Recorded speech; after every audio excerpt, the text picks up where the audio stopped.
teman-teman, ini adalah video edukasi untuk kamu yang ingin mengetahui lebih dalam mengenai gangguan kecemasan. Tapi sebelum itu, yuk kita simak dulu beberapa perspektif cemas menurut beberapa teman. Check it out! Hai, nama saya Lukiana Salsabila. Aku Clarissa. Halo, aku Nathan.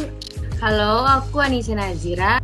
Jadi nama saya Hakim Muhammad Zidan. Dan saya Vanessa. Saya nggak enak gitu ya, apa sesuatu yang akan atau yang kita kira akan terjadi.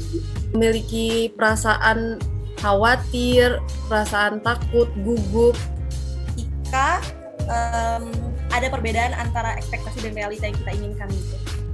Jadinya rasa cemas itu muncul. Pernah, sering. Semua orang pasti pernah ngerasain cemas, include me. Nggak terus-menerus sih, paling kalau misalkan lagi ada pelajaran aku cemas ditanyain gitu, tapi terus setelah itu tenang. Paling itu nggak terlalu lama banget sih, syukurlah. Paling lama 3 hari, biasanya nggak lebih dari itu sih. Ini kali ya, takut tertinggal dari orang-orang. Ketika aku ada di lingkungan baru, itu aku biasanya cemas-cemas gitu sebelum akhirnya aku bertemu langsung dengan lingkungan baru yang aku akan temui itu. Kebanyakan kecemasanku itu di kehidupan perkuliahan sih.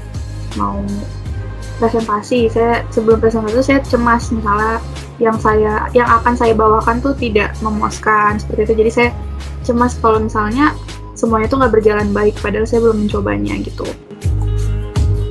Kalau lagi cemas banget, bener-bener cemas banget yang nggak bisa tolong, aku kemungkinan nggak susah gerak, paling cuma duduk diem bengong aja sampai kecemasan itu hilang. Ini getar sendiri, terus keringetan, deg-degan, Pusing, nggak bisa tidur. Jadi konsentrasinya tuh terpecah, yang udah di kepala tuh jadi buyar gitu. Nah, kita sudah sama-sama mendengarkan beberapa perspektif cemas dari apa yang mereka rasakan hingga bagaimana cara mereka mengatasinya. Di video kali ini, aku ingin membicarakan kecemasan sebagai salah satu gangguan dari perspektif psikopatologis. Emangnya sama nggak sih kecemasan yang biasa kita alami dengan kecemasan sebuah gangguan? Untuk tahu jawabannya, yuk simak penjelasannya. Gangguan kecemasan adalah suatu gangguan yang diindikasikan dengan adanya rasa takut yang berlebihan, kecemasan, dan gangguan perilaku lainnya. Berbeda dengan ketakutan, kecemasan merupakan kekhawatiran apa yang harus kita lakukan untuk mengatasi ancaman di masa depan. Nah, berikut ada beberapa kriteria yang dapat membantu kita untuk mengindikasikan apakah seorang individu ini dapat dikatakan mengidap gangguan kecemasan. Tapi sebelum itu, teman-teman harus tahu nih bahwa gangguan kecemasan ada beberapa loh, seperti fobia sosial, fobia spesifik, agorafobia, gangguan cemas menyeluruh, dan lainnya. Nah, di sini aku akan berikan contoh dari kriteria gangguan cemas menyeluruh. Apa aja? Yang pertama, kecemasan dan kekhawatiran yang berlebihan terjadi beberapa hari dalam 6 bulan terakhir terkait masalah sekolah, pekerjaan, dan lainnya. Yang kedua, kesulitan dalam mengontrol kekhawatiran tersebut. Dan yang ketiga, kecemasan dan kekhawatiran tersebut diikuti dengan 3 atau lebih dari gejala yang aku sebutkan. Dan gejala ini harus ada dalam beberapa hari dalam 6 bulan tersebut. Apa aja?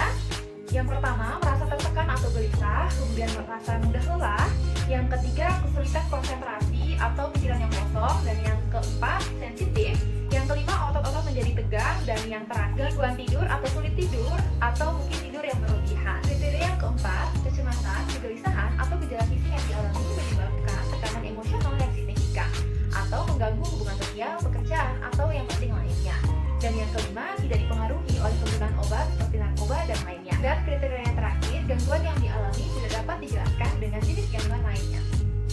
Nah, perlu diperhatikan teman-teman, beberapa kriteria yang aku sebutkan tadi tidak bisa dijadikan patokan mutlak apakah seseorang ini dapat dikategorikan sebagai gangguan kecemasan. Nah, apabila terdapat beberapa kriteria yang mungkin mirip dengan apa yang teman-teman rasakan, jangan langsung mendiagnosis diri sendiri ya, langsung konsultasikan pada pihak yang lebih profesional. Nah, selanjutnya, terdapat beberapa hal yang dapat memicu munculnya gangguan kecemasan, seperti tanggung jawab terhadap sebuah pekerjaan, kecemasan akan kesehatan dan keuangan, mungkin kesulitan yang dialami oleh anak-anak, seperti pekerjaan rumah atau janji yang tidak dapat ditepati.